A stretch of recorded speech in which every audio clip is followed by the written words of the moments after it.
얼마 전 이태원의 청아 아파트가 안전진단을 통과됐는데 안전진단이 통과되면 어떠한 호재가 되나요? 재건축에서 안전진단이라는 건 굉장히 이제 초기 관문을 넘었다라고 이제 얘기를 많이 해요. 네. 예전에는 이제 안전진단 통과하는 것 자체가 이제 굉장히 힘들었었죠. 사실은 안전진단이라는 게 이제 그 건물의 이제 구조도가 이제 안전도가 많이 떨어진다라는 얘기라서 사실은 이제 좋지는 않은데 워낙 재건축 시작할 때 안전진단조차 통과 못 해갖고 굉장히 이제 힘들었기 때문에 올해 1월에 이제 정부가 이제 안전진단 그 요건들을 많이 이제 완화시켜 줘가지고 앞으로는 이제 재건축할 때 좀 많이 좀 수월해질 것 같습니다. 이제 안전진단이 통과됐다는 얘기는 본격적으로 이제 재건축을 시작할 수 있다라는 이제 의미로 받아들이시면 될 것 같아요. 처음 한 40년 됐으니까 네, 그렇죠. 하겠네요. 예. 그러면 요즘 최근에 재건축시 그러면 또 아파트 재건축 때 보면은 단지 내 상가 때문에 말들이 많더라고요. 네. 그러면 그 상가가 어떤 문제 때문에 그렇게 말들이 많을까요? 일단 재건축할 때 요새는 이제 상가 쪼개기라고 해서 이제 많이들 좀 이슈가 되고 있어요. 네. 그 상가 쪼개기라는 게 이제 정확하게 얘기하면 전유부 분할이라는 건데요. 이제 원래 상가가 이제 분양할 때부터 상가 전체 한 동에 이제 호실별로 이제 분양을 하게 되잖아요. 그 호실별로 이제 소유자가 따로따로 있는데 요거를 구분 소유권, 이제 구분 소유권자라고 하죠. 네. 이제 그렇게 이제 분양을 받아서 있다가 상가를 이제 전용 부분을 좀 따로 이제 별도로 이제 좀 나눠서 할 수 있도록 그 제도가 있는데 그게 바로 이제 전유부 분할이라는 거예요. 그러니까 네. 상가를 이제 별도로 나눠서 이제 추가적으로 좀 활용을 하는 거죠. 그렇게 되면 건축물 대장도 이제 분리가 되고 소유권도 등기도 이제 따로 이제 나오게 되는 거죠. 그러면 소유권이 늘어나는 거예요? 그렇죠. 이제 소유권자가 이제 늘어나게 되는 거죠. 이제 그게 이제 일반적으로 쓰면 이제 문제가 안 되는데 이제 부산의 이제 대우 마리나 아파트처럼 지하에 이제 전체 큰 상가 호실이 이제 하나 있었는데 그걸 이제 123개로 쪼갠 거죠. 이제 그렇게 되면 이제 소유자가 한 명에서 123명으로 이제 늘어나게 돼요. 조합원 수가 늘어나는 거예요? 그렇죠. 조합 설립하게 되면 조합원 수가 이제 늘어나게 되는 거죠. 이제 그렇게 되면 재건축 조합 설립을 할 때 상가 소유자분들이 나는 상가를 받는 대신에 아파트를 받을 수 있도록 좀 조건을 완화해달라 이런 식으로 이제 요구를 할 수 있게 되고 그렇게 되면 이제 전체 재건축을 할 때 이걸 감수하면서 진행을 해야 될지 아니면 이거를 이제 반대를 해야 될지 이제 이런 부분에서 좀 굉장히 좀 문제가 많이 생기고요. 진행을 한다 하더라도 나중에 이제 둔촌 주공처럼 상가 소유자들하고 이제 분쟁이 발생을 해서 정비 사업 자체가 이제 중단될 위기를 겪는 경우도 있어요.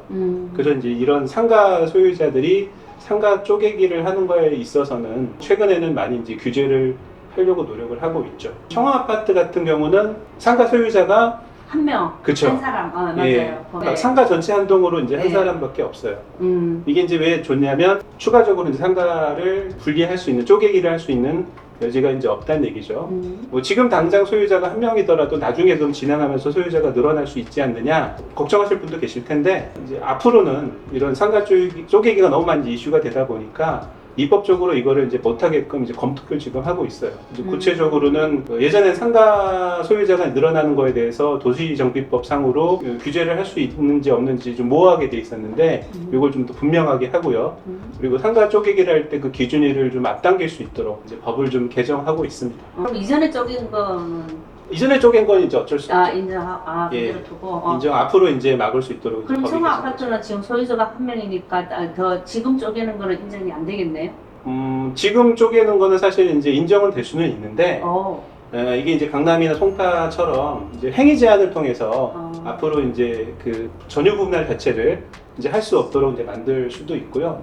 또 그렇지 않다 하더라도 지금 현재 자치구에서는 이런 재건축 아파트 대상 아파트들의 이제 상가 쪼개기 전유부 분할을 사실상 이제 금지하고 있어요. 그래서 앞으로 늘어날 가능성은 사실상 없다라고 보시면 돼요. 청아 상가는 소유주가 한 명이니까 다른 재건축보다는 수익성이 그러면 높은 건가요? 그렇다고 볼 수 있죠. 상가 소유자들이 더 이상 늘어나지 않으니까 일반 분양분이 그만큼 많이 확보가 되는 것도 있고요. 그 청아 아파트 자체가 그 세대수가 그렇게 많지는 않잖아요. 578세대고 늘어나더라도 한 630세대 정도로 지금 얼추 예상은 하고 있는데 좀 이제 아쉬워하는 분들도 있어요. 근데 단지 수가 작은 거는 사업 속도면으로는 오히려 장점이죠.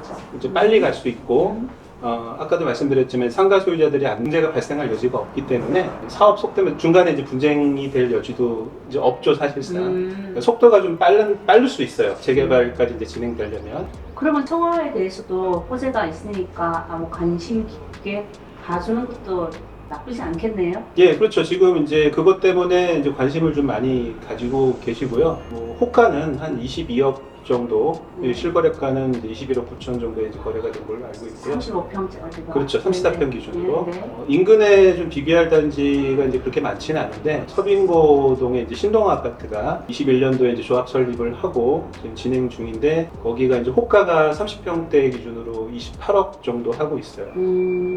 그럼 청와도 그 정도 가격 35평대 그 가격 정도로 봐도 될까요? 아무래도 재건축 단지들은 이제 사업 진행 단계가 이제 통과하면 할수록 이제 가격이 이제 많이 오르거든요. 청와 아파트도 이제 지금 안전 진단이니까 조합 설립까지 가게 된다면 지금보다는 가격이 좀 꽤 상승할 걸로 생각됩니다. 그러면 앞으로 청와에 대해서도 더 열심히 관심 깊게 봐주는 것도 나쁘지 않네요. 그렇죠. 계속 이제 추이를 보는 게 낫죠. 워낙 이제 청와 아파트는 이제 입지가 좋죠. 네, 주변에 맞아요. 예, 주변에서 유엔사 부지도 이제 곧 분양을 할 거고, 이 구역도 이제 청와 아파트보다는 빨리 이제 진행이 되니까 재건축이 돼서 이제 입주할 때쯤엔 주변은 다 이제 고급 아파트 단지가 될 것 같아요. 오늘은 이제 청와 아파트에 했으니까 다음엔 더 상세하게 또 다른 지역도 한번 좀 알려주셨으면 감사하겠습니다. 네, 알겠습니다.